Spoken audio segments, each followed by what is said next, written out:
every part of your life feels normal. Your phone, your weekend, your insurance. The global superpower that dominates your world. But none of these things were inevitable.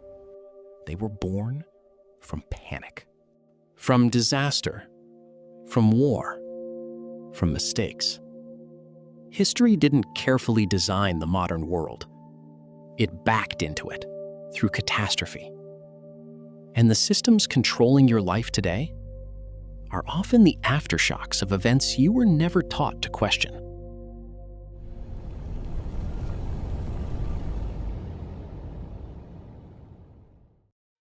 Your phone was designed to survive nuclear war.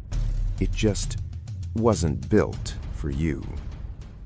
In 1957, something began beeping in the sky. A metal sphere named Sputnik crossed above America. It didn't fire a weapon. It didn't drop a bomb. It beeped.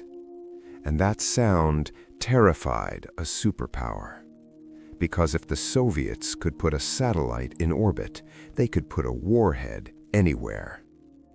Fear became funding. Billions poured into one objective: shrink the machine. Missiles needed guidance systems. Satellites needed processors. Astronauts needed portable calculation. Engineers were given a single mandate: make computers small enough to control destruction from space. They did. The microchip was born in paranoia. But war budgets don't last forever, so the technology searched for new buyers: civilians. Chips built for targeting cities were repackaged for calculators, then personal computers, then phones. Your smartphone isn't a communication device.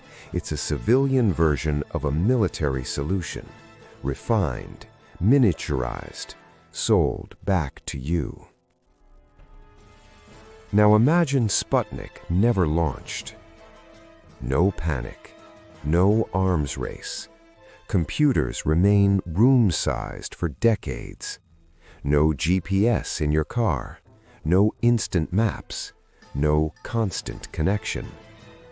Your world is 50 miles wide. News travels slowly. Opportunity travels slower. The global economy grows cautiously. Our devices feel inevitable. They weren't. They were accelerated by fear. Every notification you check is an echo of that panic. And fear didn't stop evolving. It moved closer, quieter, from the sky into your pocket, then into your habits, then into your attention. You don't carry the Cold War anymore. You carry what it became. You scroll through it every day, but you've never asked, who benefits from that? But technology wasn't the only thing industrialized by fear. Even your sense of time was redesigned for efficiency. You think you earned your weekend. You didn't. A factory owner gave it to you, and not because they cared. For most of human history, there was no Saturday, no Sunday, no universal pause. Time followed sunlight. Work ended when the field was planted or when the job was finished. Then, factories arrived. Machines didn't care about daylight. They ran as long as coal burned, so people did too. 6 days a week, 14 hours a day, entire cities moving to the rhythm of steel and steam. But something broke. Exhausted workers made mistakes, accidents increased, output slowed. The math was brutal. One rested worker produced more than 2 exhausted ones. So factory owners tried something radical. They stopped the machines. One fixed day off for everyone. Productivity rose. Then they tried two. By the early 1900s, the 5-day work week wasn't a social gift. It was a performance upgrade. And once that rhythm locked in, everything aligned to it. Schools, banks, transport, television schedules, sport, global markets, your social life. Billions of people living inside the same weekly loop. Now imagine factories never standardized time. No shared weekend, no collective reset. Your days off rarely matching anyone else's. No Friday feeling, no global synchronization. Life would still move, but without rhythm. The weekend feels inevitable. It isn't. It was engineered. Just like your wages, your freedoms, your insurance, your phone. Which means if one industrial shift shaped your time, what else in your life only exists because history forced it to? And what would happen if it hadn't? The answer is uncomfortable, because modern civilization isn't built on stability. It's built on systems designed to survive catastrophe. Skyscrapers exist because London burned. Not because we learned to build higher, because we learned to ensure the fall. Not because humans became braver, because someone figured out how to sell safety. In 1666, London burned. For 4 days, the city screamed in timber and flame. Homes didn't just collapse, they erased futures. 6 people died in the flames. 70,000 lost everything. An entire city became refugees overnight. Before the fire, disaster was final. If your house burned, your life reset to zero. No payout, no safety net, just ruin. Then something colder emerged. Not brick, not water, a contract.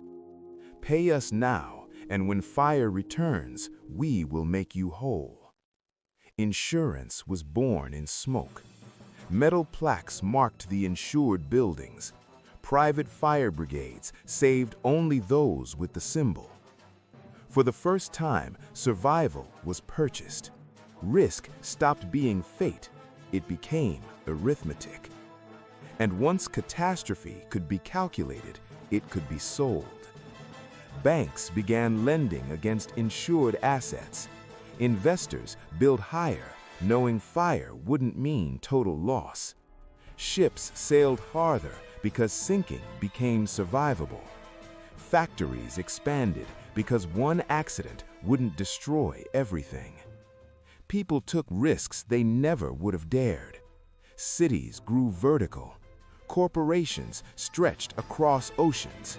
Because loss was no longer lethal, it was insured. But imagine the fire never happened. No shared risk pooling, no reliable mortgages. A factory burns, the entire town collapses with it. A hospital floods, it never reopens. A merchant's fleet sinks, his family loses everything for generations. Skylines stay low, wealth stays local, failure stays permanent. In that world, ambition is dangerous, expansion is reckless, growth is rare. Our world feels stable, but stability isn't natural, it's engineered. The fire didn't just change London, it taught humanity to package fear and sell protection against the future. Every premium you pay proves it. We didn't eliminate catastrophe, we industrialized it. The insurance industry doesn't prevent disasters. It profits from the fear that they'll happen again. That's not protection. That's genius. But this wasn't the only time disaster rewrote reality. A plague gave you wages. A war gave you choice. A mistake gave you power. A fire gave you risk. Want to know what the next disaster gave you? It already happened, and you use it every single day.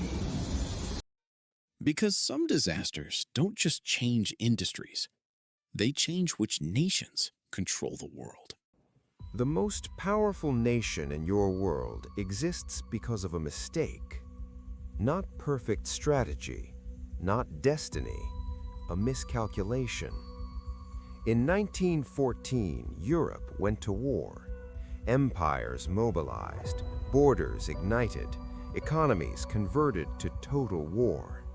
What began as a regional conflict became World War I, a war so vast it drained an entire continent. 20 million people died, not for freedom, not for justice, to protect imperial borders that no longer exist. Factories stopped producing consumer goods. They produced weapons.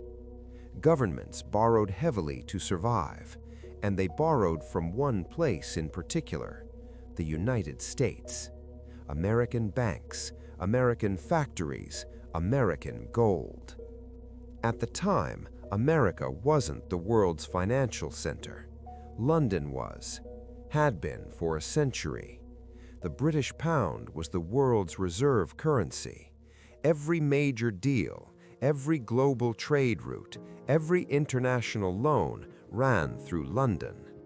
But as the war dragged on, Britain and France began selling assets. Gold flowed out, debt flowed in to America. When the war ended, Europe was exhausted. America was rich. Not because it planned to dominate the world, but because it financed destruction. The dollar replaced the pound. New York challenged London. American corporations expanded globally. Industrial acceleration accelerated. And in the decades that followed, global power quietly, permanently shifted across the Atlantic. If World War I had remained small, if Europe had stayed economically stable, the pound would still be the world's currency. New York would be a regional city. America would be a large economy, not the global superpower. The modern global order wasn't carefully engineered. It tilted because of imbalance, because of debt, because of war. Superpowers don't always rise from brilliance. Sometimes they rise because everyone else collapses. History doesn't reward perfection. It rewards positioning. And the next disaster is already repositioning someone. You just don't know who yet.